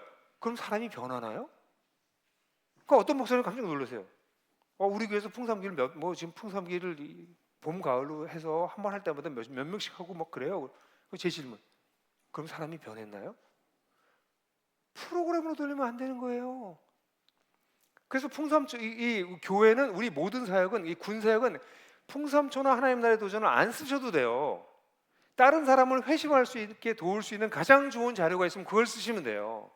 근데 왜 우리가 풍삼초랑 하나님 나라의 도전을 소중하게 여기냐면, 이게 임상을 통해서 많은 사람들이 회심할 수 있도록 돕는 걸로 상당하게 검증이 됐어요. 그러니까 이걸 좀 쓰시라는 거지, 이걸 안 쓰셔도 돼. 그 사람들의 회심을 선명하게 해줄 수 있다면, 하나님 나라의 복음을 선명하게 전해줄 수 있다면 어떤 것도 괜찮아요. 아멘이죠? 그죠? 그러니까 거듭남이 가장 중요하다는 거예요. 우리 모든 사역의 출발점이고, 우리 인생의 변화의 출발점이고, 교회의 부흥의 출발점이고, 한국교회 갱신의 출발점입니다. 이걸 놓치면 안 됩니다. 아무것도 안 됩니다. 그래서 베드로 사도는 처음부터 시작할 때 하나님이 크신 자비하심으로 너희를 거듭나게 하사, 그 단어가 메인 주제예요. 하나님의 그 크신 자비하심으로 너희를 거듭나게 하사. 그리고 난 다음에 이어서 예수 그리스도의 부활하심을 통해 산소망과 썩지 않고 더럽지 않고 쇠하지 않은 유산을 너에게 주셔서 하늘에 너희를 위해서 간직하였다. 이렇게 하면서 쭉 그 다음에 나오는 게 거듭남과 관련된 5가지 요소를 쫙 얘기해 주고 있는 거예요. 거듭의 핵심이다. 그러니까 여러분들이 여기 우리가 군 동역자라고 부르잖아요. 그죠? 그럼 동역자들은 뭐 하는 사람이 되면 진짜 동역자가 되냐면 사람들의 회심을 분별할 줄 알고 회심을 도와줄 줄 아는 사람이 되면 진짜 동역자예요. 그 사람이 이렇게 보고 이 사람이 좀 회심이 불완전한 것 같아. 이 사람이 뭐가 부족하지? 왜 저 사람이 기쁨이 없지? 왜 예수님을 사랑하지 않지? 왜 하나님을 주인이라고 생각하고 살아가지 못하지? 왜 여전히 세상에 속해가지고 저렇게 질질 끌려다니지? 믿음이 없어서 이렇게 얘기하는 사람은 동역자가 아니에요. 그 사람을 잘 들여다보고 이 사람이 이런 걸 놓쳐서 이런 부분이 부족해서 회심이 불완전하구나. 이 사람의 회심을 온전하게 내가 도와야 되겠다. 그래서 그걸 분별할 줄 알고 정죄하는 게 아니에요. 분별할 줄 알고 분별하고 난 다음에 그걸 잘 도와줄 수 있으면 그게 하나님의 동역자예요. 그런 동역자를 하나님이 간절히 원하세요. 예? 풍삼초와 풍삼 하나님 나라의 도전을 많이 하는 게 중요한 게 아니라고요. 그걸 통해서 뭐 하는 거예요? 이 사람이 정말 회심했는지, 어떻게 도와야 되는지 그걸 같이 배워나가는 거예요. 이건 굉장한 일이에요. 여러분들도 그런 거 경험하지 않으셨나? 제가 목회를 이렇게 열심히 지금까지 하고 있는 이유는 사람이 변해요. 예수 믿고 변해. 그걸 전 계속 보고 있어요. 지난번에도 여러분 말씀 나눴던 걸로 생각하는데 저희 가정교회 한다고 그랬잖아요. 저희 가정교회에서 예수 믿은 사람이 지금 5명이 세례를 받았는데 그 세례 받은 사람들 지난번에 아마 제가 와서 얘기했을걸요. 근데 그 사람들 지금 성장하고 있는 속도가 장난이 아니에요. 왜 장난이 아니에요? 이 사람 너무 잘 자라가고 있어요. 이렇게 옆에서 보고 있으면 난 하는 게 뭐가 있나?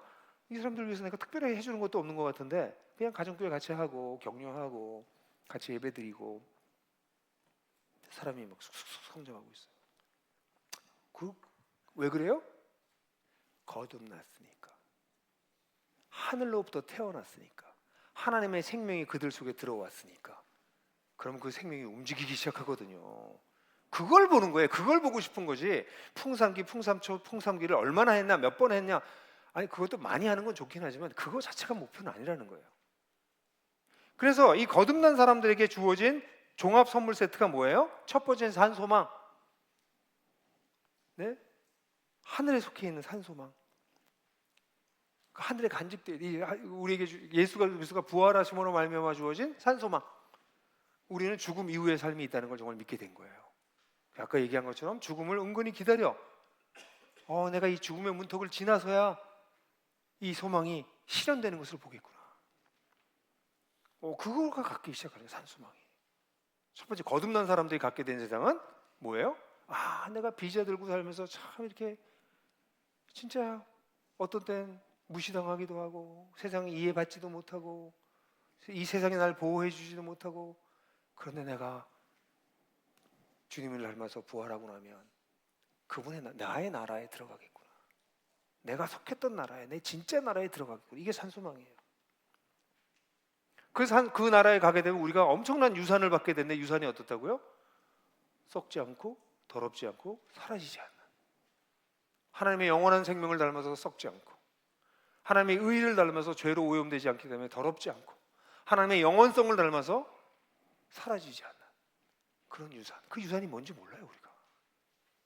그래서 베드로 사도는 유산의 성격만 얘기해 주거든요. 그 유산이 하늘에 너희들 위해서 현재 완료 수동태 간직되어 있다. 단단하게 지켜져 있다. 아무도 못 가져간다. 그런 뜻입니다. 그 안에 우리를 위해서 주어져 있대요. 여러분 그런 거 묵상하세요. 인생이 너무 힘들고 지칠 때 난 지금 너무 힘들지만 난 비자 가지고 와서 여기 임시치료자 가지고 너무 힘들지만 내 돌아갈 집에 가면 하나님이 썩지 않고 더러워지지 않고 쇠하지 않는 유산을 나를 위해서 간직하고 계시다. 버티자. 살아내자. 견디자. 그런 소망, 그런 거 하세요? 그게 두 번째입니다. 이 두 가지가 가장 큰 선물이에요. 그리고 난 다음에 세 가지가 덧붙어서 선물이 나오는데 그 다음에 뭐예요? 근데 그런 너희 믿음으로 하나님께서 너희를 보호하신다. 우리를 보호하신다. 이건 현재 수동태입니다. 유산이 완벽하게 딱 지켜져 있다면 하나님은 지금 우리를 이 땅에서 뭐 하고 계세요? 지키고 계세요. 지키는데 우리한테 필요한 건 뭐예요? 하나님의 능력으로 우리를 지킨다 이렇게 표현하고 있는데 거기 또 하나 붙었어요. 믿음으로. 하나님의 능력이 내 거가 되는 게 뭐예요? 그게 믿음입니다. 믿음은 하나님께서 하시려고 하는 일의 통로가 되는 거예요. 하나님이 안 하시는 일을 내가 아무리 믿어봤자 아무 소용이 없습니다. 근데 하나님이 하시려고 하는 일, 하나님이 약속하신 일을 전인격적으로 받아들일 때 마치 하나님의 말할 수 없는 엄청난 저수지에 물길을 대는 것 같은 것입니다. 그게 믿음이에요. 그럼 그냥 흘러내려오는 거죠. 내 거가 되는 거죠. 그러니까 하나님이 나를 어떻게 보호하세요? 내 믿음을. 내 믿음만으로? 아니, 근원은 어디 있어요? 하나님의 능력으로 우리를 보호하시는 걸 경험하기 시작하는 거야. 그러니까 우리 이 단어들이 오늘날의 그리스도인들에게 공중에 떠 있는 개념인 이유가 뭐냐면 비자 받고 살아가는 사람의 그 처지가 없어서 그래요. 인생이 그냥 이 자본주의 사회 속에서 그냥 돈 좀 있고 계급 진급하고 그러면 그냥 이렇게 사는 거야라고 하는 잘못된 데다가 뿌리를 내리고 있으니까 이 얘기들이 남의 얘기인 거예요. 근데 우리가 그렇게 똑같이 살고 있어도 이 세상 속에서 이런저런 이유로 피해를 받고 하나님의 나라와 의를 위해서 살게 되면 세상으로부터 저항을 끊임없이 경험하거든요. 오해도 당하고. 저도 오해를 굉장히 많이 받는 사람 중에 하나거든요. 근데 오해받는 걸 너무 이상하게 생각하면 안 돼요. 그게 그냥 이 세상에 사는 것의 본질에 가까워요. 우리가 무슨 뭘 하면 사람들이 날 있는 그대로 이해해 주지 않아요.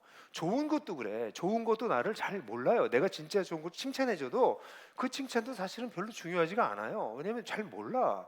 이게 파마한 건 줄 알잖아. 네? 잘 몰라요. 나를 칭찬해줘도 그게 진짜 칭찬이 아니야. 날 진짜 모르기 때문에. 그죠? 근데 이런 나를 하나님께서 붙들고 계세요. 끝까지.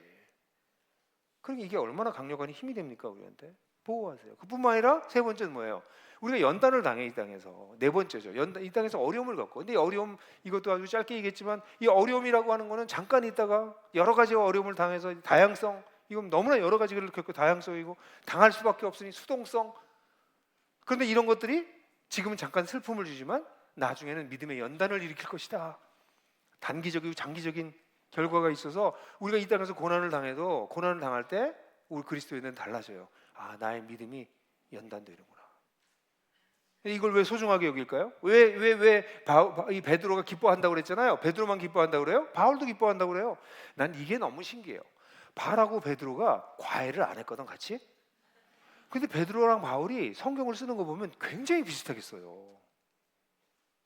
이게 뭐지? 이 사람 둘이서 무슨 짠 게 아닌데 편지를 보게 되면 비슷한 게 많아요. 로마서 5장을 보게 되면 우리가 환난은 인내는 연단을 하니 우리가 그래서 기뻐한다 이렇게 얘기하잖아요. 근데 여기서 또 바울 베드로 똑같이 얘기해요. 환난은 근데 기뻐한다. 왜냐하면 믿음의 연단을 받을 거니까. 왜 그럴까요? 하나님과 우리와의 사이에서 제일 중요한 게 뭐냐면 믿음입니다. 하나님과 나의 사이에서 가장 중요한 게 믿음이에요. 그죠? 근데 이 믿음이라고 하는 게 우리 믿음이 여러분들 믿음 생활을 해보셔 알겠지만 하나님 앞에서 그렇게 순수하지가 않아. 그죠? 순수하지가 않아. 제 예를 들면 오늘 여기 오기 싫었어요. 난 너무 힘들어 지금. 어제도 지금 일이 너무 사역이 너무 많아. 그냥 너무 지쳤어. 사례금을 많이 주는 것도 아니에요. 이건 농담이에요. 저는 사례비는 어차피 다 하나복으로 가니까 어쨌든 그래도 좀 많이 주세요. 하나복에 좀 하나복 어려워요. 근데 어쨌든 그러니까 저는 이거 어차피 저한테 동전 하나 안 들어와.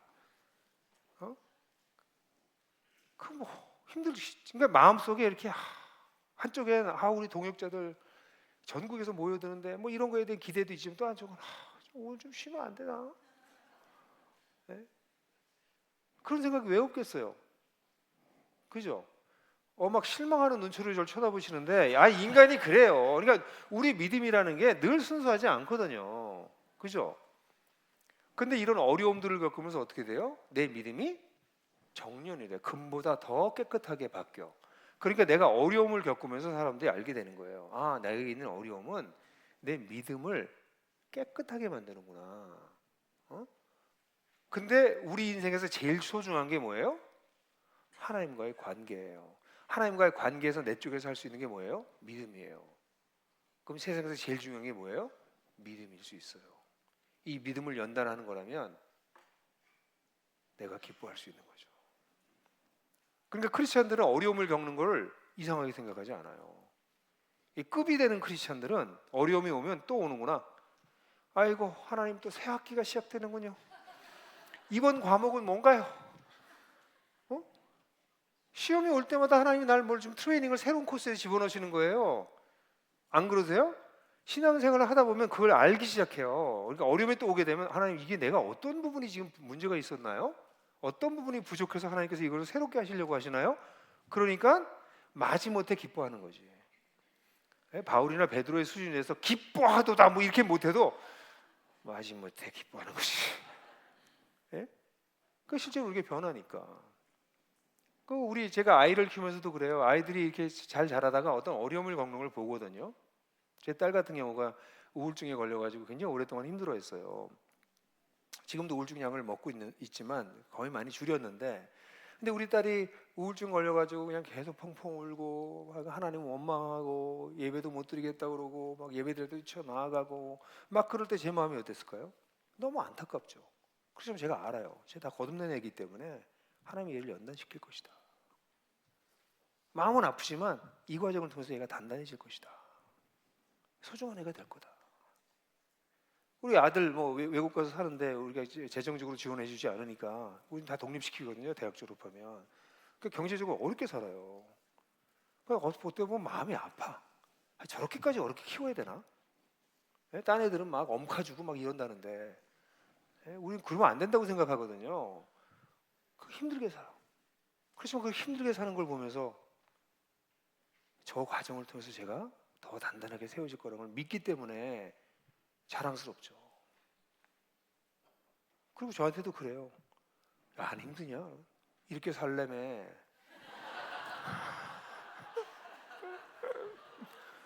실제로. 그러니까 얘가 딱 달라지죠. 아빠의 마음을 알죠. 아빠가 없어서 힘이 없어서 안 도와주는 게 아니라 이게 살아가는 원칙이라는 걸 가르쳐 주려고 하는 거는 아니까. 그러니까 그 어려움을 겪을 때 아버지 마음이, 근데 잘못된 이런 걸 모르는 아버지는 어떻게 해요? 결핍을 없애주려고 그래요. 자녀에게 결핍을 없애줘서 하나님 노릇하려고 해서 애들이 망가지는 거예요. 애들은 결핍을 경험하게 해줘야 돼요. 적절한 결핍을 경험하게 해줘야 돼요. 하나님 아버지가 나를 그걸 경험하게 하세요. 끊임없이. 그래서 나를 단련시키세요. 그래서 나도 내 자녀를 내가 할 수 있다고 다 해주는 거는 망가뜨린다는 것을 애시당초 깨달아 버렸어요. 오늘날의 교육이랑 금쪽이 교육이랑은 다른 거예요. 뭐든지 다 부모가 다 해줘야 된다. 애들 망가뜨리는 거예요. 건강하게만 해주고 나머지는 손을 떼어야 돼요. 근데 이런 걸로 하나님에서 배우는 거예요. 그러니까 시련이라고 하는 걸 통해서 우리는 인생을 바라보는 눈이 달라지고 아이를 키우는 것도 달라지고 내 인생에 겪게 되는 여러 가지 어려움들도 다르게 대하기 시작하는 거죠. 근데 이런 우리들을 갖다가 하나님께서 이렇게 연단시켜서 마지막에 어떻게 하세요? 예수 그리스도가 오시는 그날에 영광과 찬송과 존귀가 되게 하세요. 하나님이 우리를 인정해 주세요. 어느 날 제 아이들이 제 생일날 아이들이 무슨 선물해요. 이렇게 선물 갖다 주거든요. 그럼 그 선물 보고 제가 좋아할까요? 좋아하죠. 그렇지만 이 아이들의 성장한 모습, 변화된 모습이 저를 기쁘게 하죠. 선물보다는 걔네들이 아빠한테 뭐 이렇게 해서 카드 써주고 이것도 좋은데 그거보다는 얘네들이 잘 살고 있는 게 전 기쁨이에요. 하나님이 우리를 나중에 마지막 날 인정하세요. 너는 네가 네가 목사 잘해서 참 고맙다. 네가 군에서 이러이러한 사역에서 참 고맙다가 아니라 너희 자신이 찬송과 영광과 존귀가 되는 거야. 우리가 뭐 아멘 하고 싶었죠. 아니 우리가 그냥 우리 자체를 하나님이 좋아하시는 거야. 그건 무슨 얘기냐면 세상 사람들이 우리를 인정해 주지 않아도 하나님이 인정해 주시는 거예요. 네? 그게 우리의 전부야. 사실 이 하나복 운동 같은 걸 하게 되면 한 사람 붙들고 씨름하잖아요. 그 야망이 큰 사람들은 이거 잘 못해요. 아니 지금 무슨 한 명 데리고 해가지고 무슨 이게. 네가 한 명을 소중하게 여기고 애쓰는 이유는 하나님이 한 명인 나를 소중하게 여기시니까. 나 하나 변화시키는 거가 천하의 모든 것보다 소중하다고 생각하시니까. 내가 그걸 알아버리니까 그래서 하나님에게 인정받는 게 세상에서 가장 중요하다는 걸 알게 되니까 이제 나도 딴 사람을 그렇게 대하기 시작하는 거죠. 여러분, 거듭남이라고 하는 것이 우리에게 주어지는 선물 세트가 엄청난 거예요. 우리가 거듭났다라고 하는 것이, 그러니까 이걸 여러분들이 지금 여기 계신 분들이 뿌리가 깊이가 다 달라요. 뿌리가 얕은 분들도 있고요, 뿌리가 꽤 깊은 분들도 있어요. 그러니까 제가 지금 하는 메시지가 여러분들에게 동일하게 가지 않아요. 뿌리를 여러분들 지금에서 더 깊이 내리셨으면 좋겠어요. 거듭나신 분이 여기 대부분이신 것 같아요. 저는 아마 99%가 거듭났을 가능성이 있다고 봐요, 여기 오신 분들은. 근데 거듭났다면 이젠 뿌리를 내리셔야 되는데 어디에 내려야 돼요? 여러분, 산소망, 썩지 않고 쇠하지 않고 더러워지지 않고 사라지지 않는 유산, 우리를 마지막 날까지 보호하시는 그 보호, 우리 연단, 그리고 하나님의 마지막에 인정해 주는 그 인정, 이 5가지의 뿌리를 깊이 내리는 거가 우리가 해야 될 일이에요. 이 축복을, 이런 축복이 나한테 주어졌구나, 이런 축복을 누릴 수 있는 신분으로 나를 완전히 바꿔주셨구나, 이거를 아는 게 출발점입니다. 그럼 이게 얼마나 감사합니까? 이런 삶을 하나님께서 우리에게 주셨다는 걸 알게 된 것이, 그죠? 근데 이런 걸 주시고 나면 그 뿌리를 내리는 방법이 있어요. 그럼 이런 뿌리를 방법을 뭐 하면 될까요? 성경 읽고 기도하고 암송하고 풍삼초하고 풍삼기 하면 될까요? 이거는 형식 논리예요. 기도하고 말씀 읽고 암송하고 예배드리고 교회 봉사하고 이건 다 껍데기예요. 그러니까 오늘 그리스도인들이 이 껍데기는 하는데 진짜 해야 될 건 안 해. 그래서 뿌리가 안 내려지는 거예요. 성경을 보면 기도해라, 성경 읽어라, 헌금해라, 봉사해라 이런 말 안 나옵니다. 딴 얘기만 나와. 오늘도 여기 5가지가 나오는데 여기 뒷부분을 보면 5가지가 명령어로 나와 있습니다. 5가지의 명령어를 만약에 요약해서 하나씩 얘기한다면, 첫 번째는 소망하라예요. 소망하라. 예수 그리스도께서 가져오실 그 하나님의 그리스도의 은혜를 소망하라. 그러니까 우리가 뿌리를 내릴 때 아까 산소망하고 그대로 연결되죠. 1대1로 연결되는 것 같이 보이는 부분이 이 부분인데, 산소망을 소망하라는 거예요. 예수님이 가져주실 그 은혜가 뭘까요? 예수님 여러분들 뭘 갖다 주시길 간절히 원하세요? 저는 일단 제 무릎이 좀 좋아지길 바라요. 그래서 좀 뛸 수 있었으면 좋겠어요. 이 무릎 연골이 나가고 난 다음에 이 무릎이 늘 참 안타까워. 우리 아들도 축구를 좋아하는데 제가 축구를 가르쳤었는데 어릴 때 얘가 성인이 되고 난 다음에 축구를 못 해본 게 그렇게 아쉬워요. 같이 골을 좀 쳐봤으면 좋았을 텐데. 근데 그날은 제 무릎을 하나님께서 고쳐주실 거예요. 그게 그리스도께서 가져오실 은혜 중에 하나죠. 그런데 너무 수준 낮은 얘기지, 얘기는. 그죠? 뭐 내가 메시를 만나겠다는 얘기 늘 하잖아요. 메시 만나서 축구하는 것도 그것도 하나님이 가져주실, 메시가 온다면 말이죠, 전국에. 올 것 같아. 메시는. 호날두는 좀 힘들 것 같아. 근데 어떤 메시는 올 것 같아. 근데 그래서 뭐 하나님 나라에 갈 때 이런 것들이 우리에게 주실 은혜겠죠. 근데 정말 은혜는 뭘까요? 예수님을 만나는 거예요. 바로 이 앞절에 1장 8절을 보면 너희가 그를 보지 못했으나 사랑하고 지금도 만나지 못했지만 말할 수 없는 기쁨으로 사랑하는도다, 이게 나와요. 우리는 예수님을 만났나요? 안 만났나요? 아직 못 만났어요. 우리가 예수님을 만났다고 표현하는 건 예수님을 믿고 성령님이 우리에 오셔서 그의 영으로 그분을 만났다고 표현하는 거지, 실제로 만나지 못했어요. 전 예수님 만나고 싶어요, 진짜. 그 예수님 품에 안기고 싶어요. 예수께서 가져오실 은혜를 소망하라고 할 때 그 소망의 핵심이 뭘까요? 예수님이세요. 예수님, 그분의 뭐 제가 늘 얘기하는 얘기지만 예수님 만나면 달려가서 확 안기진 못할 것 같아요. 아직은 예수님한테 조금 더 친해지면 그럴지 모르겠지만, 근데 그렇게 할 수 있을까? 그 영광스러운 예수님께 달려가서 안기긴 좀 어려울 것 같은데, 근데 적어도 저는 그분 앞에 가서 무릎 꿇고 발에 입 맞출 거예요. 저 그거 가끔 상상해요. 주님 오시면 주님 앞에 가서 무릎 꿇고, 그럼 주님이 아마 저 일으켜 주실 가능성이 많아요. 안 일으켜 주시면 주님이 섭섭할 것 같긴 해요. 일어나라 그러고 아마 안아주지 않으실까, 그런 상상 혼자 해봐요.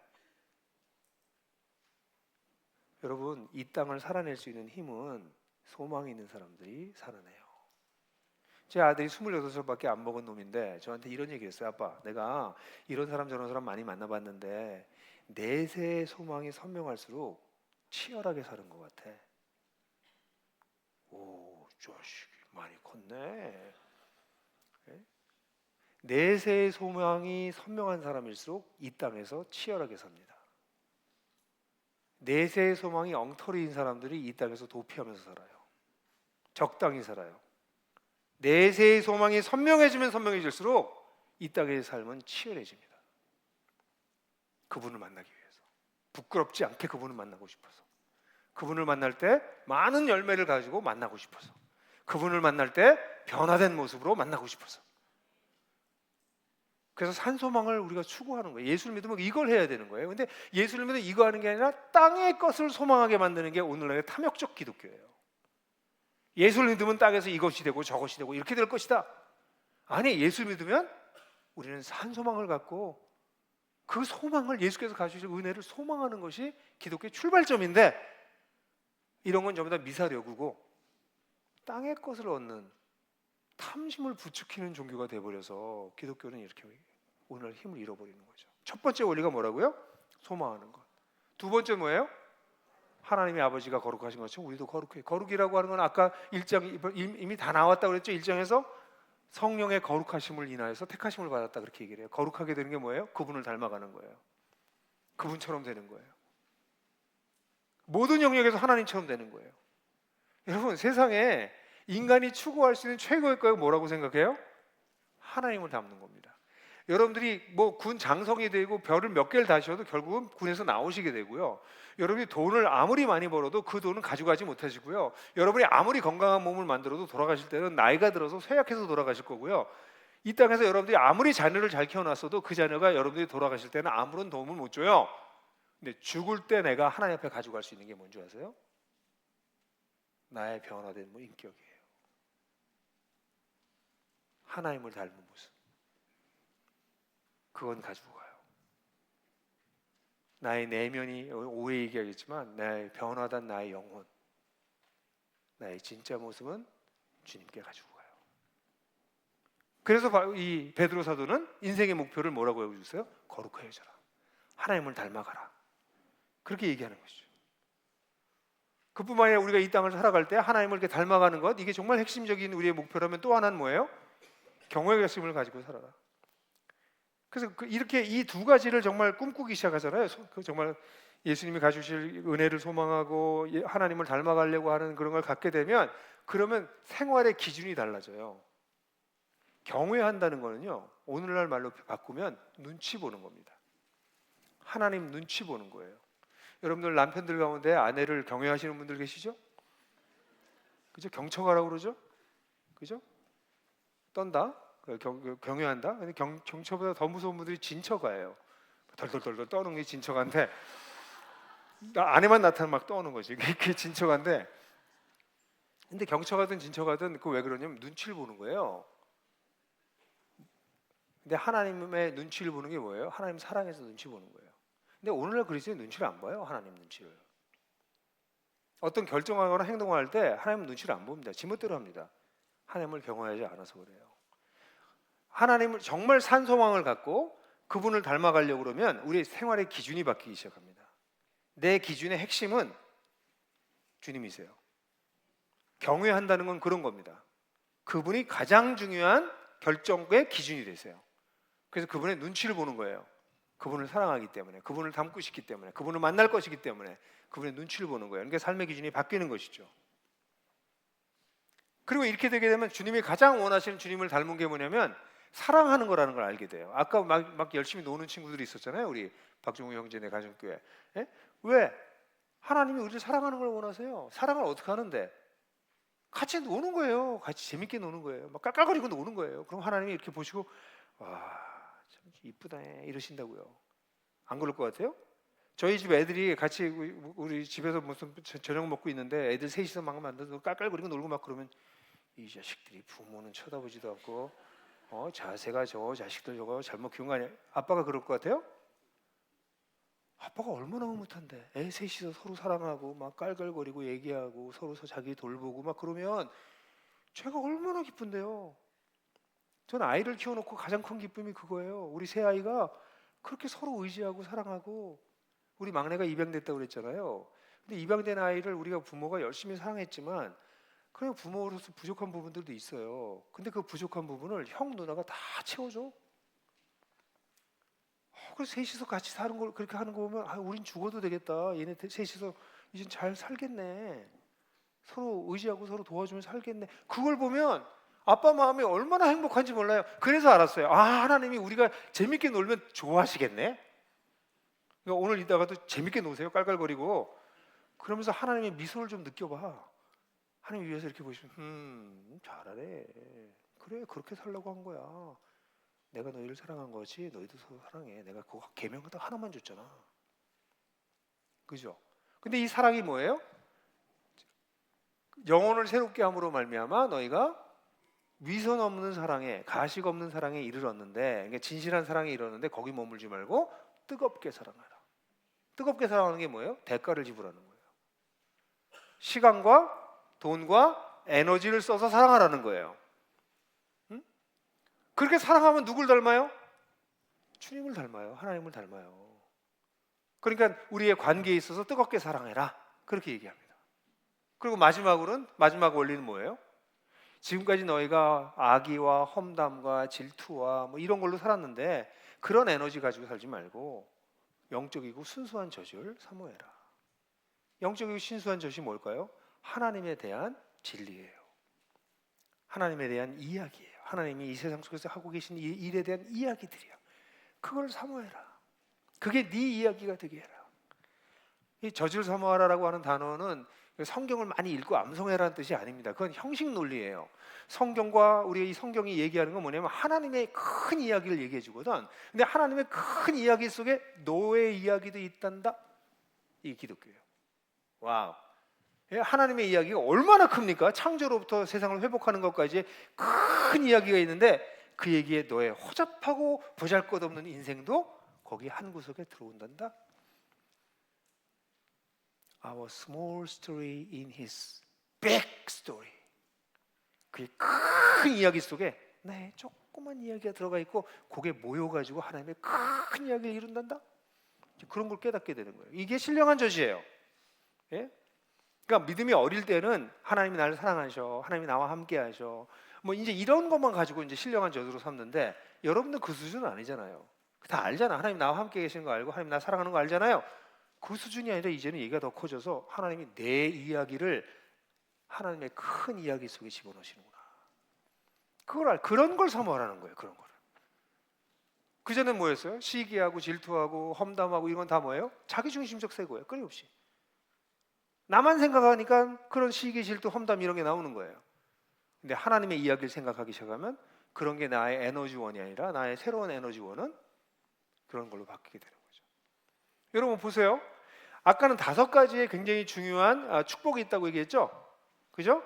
5가지의 축복이 어떻게 하라고 그랬어요? 그럼 5가지 다시 한번 얘기해 볼까요? 거듭남이라고 하는 큰 선물이 있는데 그 속에 보니까 산소망, 유산, 보호, 연단, 마지막 인정. 이 5가지의 이거 강의안을 보고 읽고 있는 거죠. 이분들이 어떻게 다 하나 그랬더니 깜짝 놀랐어요. 이게 선행학습을 이렇게 열심히 했나? 막 여기 다 있었구나. 근데 이 5가지의 뿌리를 내리는 방법은 뭐예요? 첫 번째, 소망해라. 두 번째, 거룩하여져라. 세 번째, 뭐라고요? 경외심을 기준점을 바꿔라. 네 번째, 뜨겁게 사랑하라. 5번째, 갈망하라. 신령한 저사. 이 5가지 원리를 가지고 풍삼초, 풍삼기, 뭐 책 읽기, 암송하기, 성경 공부하기를 하는 거지. 이게 빠진 상태에서 그런 종교적 행위를 하면 바리새인들이 되는 거예요. 서기관이 되는 거예요. 구약의 수많은 우리 신약에 나오는 수많은 예수님께서 질책을 받았던 사람들은 종교적 활동에 있어서는 여러분들을 능가했어요. 근데 예수님이 그들을 질책한 이유는 이 본질을 잃어버리고 껍데기만 붙들고 있었던 거예요. 그러니까 오늘날 기독교도 이 껍데기로 자꾸 가려고 하는 경향성이 있어요. 왜냐하면 껍데기를 잘하는 건 눈에 보여. 교회 저렇게 봉사 열심히 해. 헌금을 저렇게 많이 한대. 야, 성경을 저렇게 읽어. 기도를 말이야 아침마다 1시간씩 한대. 이건 다 계측이 가능해. 사람들한테 보여주기가 좋아. 그죠? 안 보여주는 척하면서 슬슬 흘리거든요. 아, 오늘 좀 피곤해. 아침에 새벽기도 했더니 좀 피곤해. 뭐 이런 식으로 이제 흘리는 거죠. 예? 그 우리는 그러길 원해. 껍데기를 자꾸 보여주려고 그래. 근데 지금 얘기했더니 5가지 보세요. 그건 다 내면과 관련된 거예요. 내가 하나님을 소망하는 걸 어떻게 보여줍니까? 내가 거룩해지는 걸 어떻게 보여줍니까? 하나님을 경외하는 것, 뜨겁게 사랑하는 것, 신령한 죄에서 사모하는 것, 이거 다 내면에서 일어나는 일이에요. 겉으로 보여주기가 어렵습니다. 그러니 사랑하는 형제자매 여러분, 뿌리를 내리려면 뿌리는 어디서 자라나요? 보이지 않는 데서 자라나요. 나무는 땅 위에서 자라나지만 뿌리는 보이지 않는 데서 자라나요. 여기에 뿌리를 내리세요. 마지막으로 이런 새로운 삶의 원리를 연습하면서 마지막으로는 우리가 혼자 크는 게 아니라 함께 크는 숲이라고 하는 사실을 이해하는 게 필요해요. 여기 제가 제일 좋아하는 베드로전서에서 정말 좋아하는 부분이긴 하지만 여기 보면 2가지 집이 있다고 그러죠. 2가지 건축가가 있고 세상 건축가가 있고 하나님이라고 하는 건축자가 있습니다. 집이 지어져 간다는 말도 쓰고 영적인 집으로 건축되어져 간다. 건축자의 거절했던 도리, 이렇게 해서 2가지가 있다는 얘기 기억나시죠? 예, 그 처음 듣는 분 같은 분들은 다시 묵상하시고.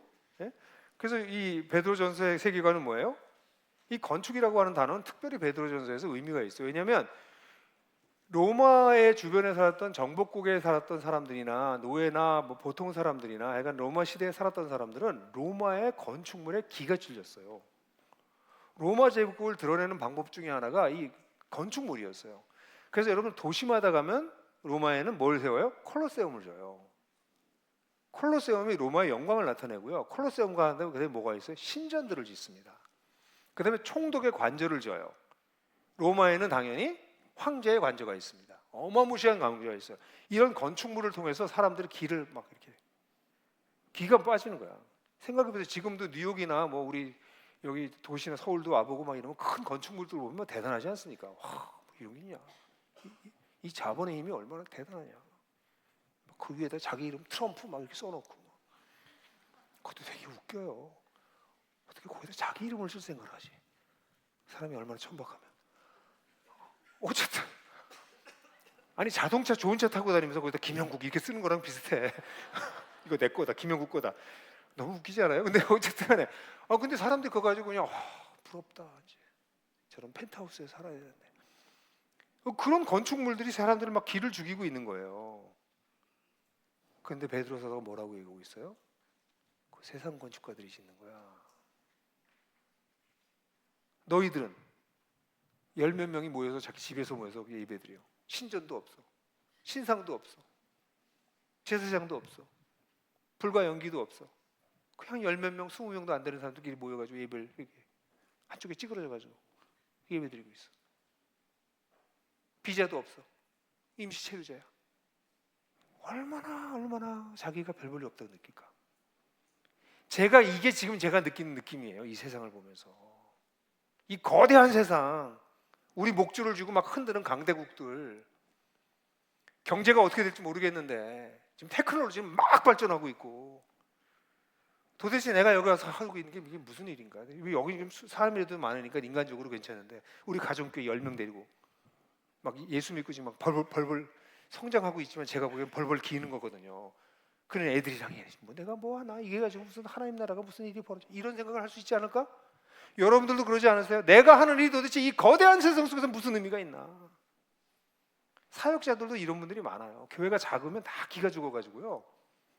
이 군 사역자님들은 이제 돌아다니니까 큰 데도 가고 작은 데도 가고 그러지만, 목사님들은 목회를 하면 자기 그 교회 사이즈로 그 사람이 무슨 평가받는 것처럼 비슷하거든요. 조그만 교회 목회하는 분들은 다 기가 죽어 있어요.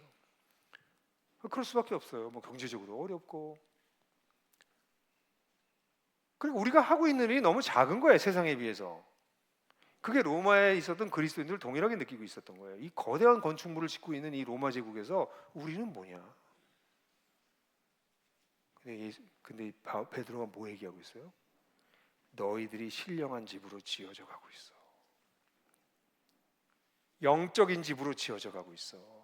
콜로세움, 만신전, 황제의 관저, 그 건축가들이 짓고 있는 집이지. 대단해 보이지? 근데 이거 다 무너질 거야. 그 영적인 집, 너희들이 지어져 가고 있는 영적인 집은 영원히 가게 돼. 그 얘기하는 거예요.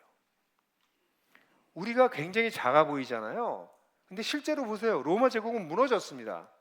로마 제국만 무너진 것이 아니라 그 이후에 수많은 제국들이 일어나서 다시 무너진 걸 반복해요. 그게 인류의 역사입니다. 다니엘서에 나왔던 그 강대 제국들이 무너지는, 다니엘서는 로마 제국까지 얘기해요. 근데 다니엘서는 거기까지 얘기하지만 그 이후부터 제국들은 계속 일어나고 같은 일이 반복되고 있어요. 그러다가 언젠가 인자가 다시 오시겠죠. 다니엘서에서는 인자가 처음 오신 거였지만 다니엘서도 잘 보시고 소선지 잘 읽어보면 인자가 다시 오실 것이다. 이 제국들이 다 무너질 것입니다. 미국 무너질 겁니다. 러시아, 소련 이미 무너졌고 러시아도 무너질 겁니다. 중국 무너질 것입니다. 모두 다 무너질 겁니다. 근데 영원한 것이 있습니다. 하나님이 짓고 계신 영적인 집. 10몇 명 모여서 허접하게 모여있는 그 사람들, 그들이 이어져서 여러분들과 제가 여기 있는 겁니다. 그러니 이 영적인 집은 세상 건축가들이 짓고 있는 그 거대하고 사람들의 눈을 사로잡고 화려하고 힘이 있어 보이는 집과는 다릅니다. 예수 그리스도를 모퉁이 돌로 한 집입니다. 예수 그리스도는 산돌이십니다. 돌이라고 하는 것은 변치 않는 건축 자재를 뜻합니다. 고대 건물 중에서 지금까지 남아있는 건, 유일하게 남아있는 건 석조 건물들입니다. 여기서 예수님을 돌이라고 한 이유는 변치 않는 재질을 얘기한 것입니다. 근데 리빙스톤. 근데 이 리빙스톤에게 우리들도 나와서 리빙스톤스, 산돌들이 돼서 연결돼서 집이 지어져 간대요. 그게 우리예요. 어깨에 힘 안 들어가세요? 우리 대단한 사람들이야. 우리가 하나님이 짓고 있는 집에 예수님과 같은 재질이 되어서서 지어져 가고 있는 거죠. 신령한 집으로. 그러니 이런 걸 발견한 우리 가정교회 식구들은 아직도 어린데도 불구하고 저한테 질문을 하는 거예요. 예수 믿은 지 150일쯤 됐을 때 한 자매가 저한테 얘기했어요. 목사님, 결국 저희들도 목자가 되는 거죠? 아니 지금 예수 믿어가지고 지금 막 하나님과 관계 맺는 거 막 배웠는데 150일 됐을 때 물어보는 거예요. 이제 저희들도 목자가 되는 거죠? 언제쯤이면 목자가 되나요? 알아채버린 거예요. 이 사람이 이런 지금 신령한 집이고 뭐 이런 걸 다 신학적으로 정리가 안 됐는데도 불구하고 하나님이 나를 통해서 새로운 공동체를 이루시는데 나를 쓰시겠구나 라는 걸 예수 믿고 150일 됐는데 깨닫더라고. 놀랍죠. 그런 집들이 지어져 가는 거예요. 그게 어떻게 전체적으로 연결되는지 우리가 잘 모릅니다. 이 전체를 오케스트레이팅 하시는 분은 우리 주님이십니다. 마스터 아키텍처야. 마스터 아키텍트라고 그래요. 뭘 도시를 건설할 때 도시 전체를 마스터링을 하는 사람을, 마스터 플랜을 짜는 사람을 마스터 아키텍트라고 그러는데 하나님은 마스터 아키텍트입니다. 전체를 지금 만들고 계세요. 우리는 잘 몰라요. 우리의 작은 이야기는 이 전체로 볼 때는 너무 작아. 그렇지만 이런 신령한 집들이 지어져서 이 놀라운 일이 벌어지는 거야. 그러니까 여러분들이 지금 공동체 하고 있는 게 얼마나 소중한지 몰라요. 프로그램이 아니에요, 여러분. 여러분들은 하나님의 영적인 집을 짓고 있는 한 부분이 되신 것입니다. 그래서 어떻게 해야 하는 거예요? 나 혼자 사는 게 아니라, 나 혼자 뿌리 내려서 나무가 되는 게 아니라 나같이 뿌리를 내린 사람들이 함께 숲을 이루는 거예요. 함께 거대한 하나님의 집을 지어져 가고 있는 것이죠. 놀라운 일이죠. 그래서 여기에 5가지 정체성을 얘기해요. 신령한 집이라는 얘기를 해주고 난 다음에 여러분들이 잘 아는 택하신 족속이요, 제사장 나라요, 거룩한 하나님의 소유요, 거룩한 나라다. 그러니까 하나하나에 대해서 제가 설명하지 않겠어요. 5가지 정체성이 하나의 정체성에서 나옵니다. 신령한 집인데, 신령한 집이란 영적인 집은, 영적인 집은 어떤 거예요? 이 5가지. 근데 이 5가지 단어가 전부 다 어떤 단어예요? 집체적 단어예요. 이걸 잘 들으세요. 오늘날 개인주의적 신앙이 팽배한 한국 교회나 한국 사회에서는 이런 집체적 신앙을 잃어버렸어요. 다시 말해서 공동체적 신앙을 잃어버렸어요. 다 나 혼자 하나님과 어떻게 하려고 그래요. 근데 신령한 집도 산돌들로 같이 연결돼서 지어지는 것이고, 택하신 족속 당연히, 제사장 나라 당연히, 하나님의 소유된 백성 당연히, 그리고 거룩한 나라 다 똑같이 거룩한 족속 전부 다 뭐예요? 개인이 아니라 공동체예요. 5가지의 단어가 전부 다 공동체를 얘기하고 있는 것을 보게 될 거예요. 하나님은 새로운 공동체를 세우셨고 그 공동체를 통해서 뭐 하시는 거예요? 하나님의 아름다운 덕을 선전하는 거예요. 어둠 가운데서 불러내셔서 빛 가운데 거하게 하신 하나님을 선전하는 거예요. 그게 우리의 소망입니다. 우리의 자랑입니다. 제가 그 히스테이블 하면서 참 기쁜 게 뭐냐면요, 히스테이블에서는 하나님을 직접적으로 예수를 믿으라고 얘기하지는 않아요. 근데 지난 9월 달에는 우리가 성공적인 사회생활이라는 주제를 가지고 얘기했어요. 사회생활을 하려면 사회생활에 중요한 게 자기 셀프 리더십이 중요하고 시너지를 낼 줄 알아야 되고 소통할 줄 알아야 되고 뭐 이런 거 얘기했거든요. 그런 얘기. 또 이번에 이제 돈 얘기를 하는데 돈 얘기는 넉 주 동안 하는데 돈을 뭐 자기답게 벌기, 뭐 쓰기, 게으르게 불리기, 뭐 늘리기, 그다음에 지키기, 이렇게 4가지 주제를 다뤄요. 여기 하나님이라는 단어는 하나도 안 나옵니다. 근데 그런 원리들을 쭉 얘기하고 난 다음에 이 원리 뒤에 두고 있는 영적인 얘기를 딱 하거든요. 제가 마지막에 하나님을 믿을 때 이 원리가 어떻게 작동하는지를 딱 얘기를 해주거든요. 그때 얼마나 기쁜지 몰라요. 전 너무 자랑스러워요. 하나님을 좀 자랑하는 거거든요. 쓱 이렇게. 돈을 정말 잘 벌고 싶으세요? 하나님을 믿으면 돼. 돈을 정말 잘 쓰고 싶어? 하나님 믿으면 돼. 돈을 잘 불리고 싶어? 하나님 방식으로 하면 돼. 돈을 잘 지키고 싶어? 하나님 방식으로 하면 돼. 당신이 좋은 리더로 성장하고 싶어? 그럼 하나님 따라가면 돼. 소통 잘하고 싶어? 하나님한테 배워. 시너지를 내는 인생을 살고 싶어? 그거 주님께서 다 가르쳐 주셨는데? 뭐 이런 얘기예요. 왜 그럴까요? 우리가 하나님을 모를 때는 어둠 가운데 있어요. 그래서 다 이렇게 경험을 이렇게 암중모색하고 살거든요. 그러다 하나님을 만나면 빛 가운데 들어오는 거야. 그러니까 보이기 시작하는 거예요. 삶의 원리가. 하나님을 통해서 원리가 보이는 거예요. 여러분, 세상에 나가면 자기 개발서가 수도 없이 나옵니다. 자기 개발서 내면 무조건 잘만 내면 계속 팔려요. 그래서 아예 서점에 가면 자기 개발서라고 하는 영역이 따로 있습니다. 근데 새로운 책이 계속 나와요. 근데 참 이상하잖아요. 그 자기 개발서가 결국 성공하지 못한다는 거예요. 계속 새 개가 나와. 아니, 그래서 성공하면 한두 권 하고 그 다음에 이 책 보세요. 그럼 끝나야 되잖아. 근데 계속 나와요, 그게. 안 됩니다. 사람들이 이 깜깜한 데서 인생을 어떻게 사는지를 찾아요. 그래서 원리를 찾아냈어. 그래서 자기개발서. 근데 그 자기개발서의 원리가 워킹을 하지 않아요. 왜? 그 원리가 워킹하는 것은 하나님 때 뿌리를 내릴 때만 워킹하기 때문에. 저는 예수를 믿고 이 빛 가운데 들어오고 난 다음에 인생의 원리가, 인간들이 찾아내는 원리가 다 맞는데 작동을 안 하는구나. 근데 하나님을 믿으면 작동하는구나를 알게 됐어요. 그래서 이게 그거예요. 어둠 가운데 우리를 빛 가운데로 인도하신 하나님의 아름다운 덕을 선전하려 하심이라. 이게 그 말이에요. 자랑하라는 거예요. 예? 그냥 내가 구원받지 못하고 죽을 뻔했는데 이제 천당 가서 구원받았어요. 그 얘기만 하라는 게 아니에요. 하나님 나라를 발견한 사람들은 하나님의 다스림을 받고 살아가게 될 때 이 원리가 실제로 어떻게 작동하는지, 사회생활에서, 돈에서, 가정생활에서 이게 실제로 어떻게 작동하는지를 드러내라는 거예요. 그 얘기는 이따 오후에 더 자세히 이야기할 거예요. 여러분, 저는 여기 계신 여러분들이 여기 올 때마다 기대감이 커요. 사실 3년 전인가요? 이게 6번째죠, 이번이. 첫 번째 했던 때를 잊지 못해요. 그러니까 어제 저녁에 우리 딸하고 같이 저녁 같이 먹으면서 둘이서 고기 구워 먹고 얘기해요. 밤늦게 못했어요. 이 강의 준비하는 것 때문에. 야, 아빠 일어나야 된다. 그 8시에 일어났는데 딸이 시카고에 있었거든요. 야, 너 생각나냐?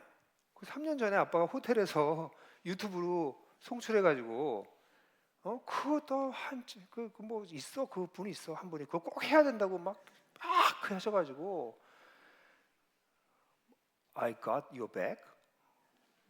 그런 거였어요. 내 등을 내가 네 등을 책임져 줄게. 뭐 그런 분 한 분 계시셨어요. 그래서 그분이 이거 해야 된다는 거예요, 유튜브로. 아니 세상에 뉴욕 가서 여기다 유튜브를 쏘는 건 뭡니까? 아니, 시카고에 가서. 시카고 호텔에서 했거든. 생각나시죠? 그때 계셨던 분 계시죠? 그때 한 100명 오셨어요.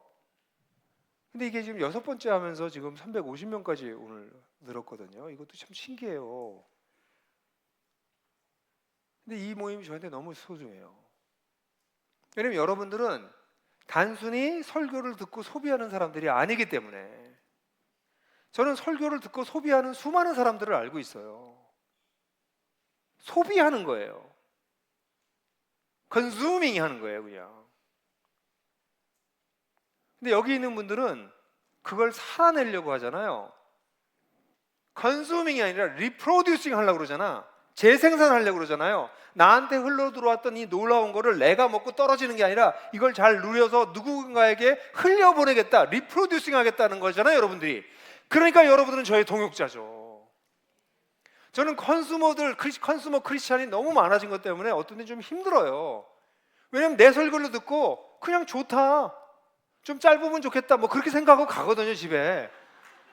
예? 그걸로 끝이에요. 컨슈밍하고 끝나는 거야.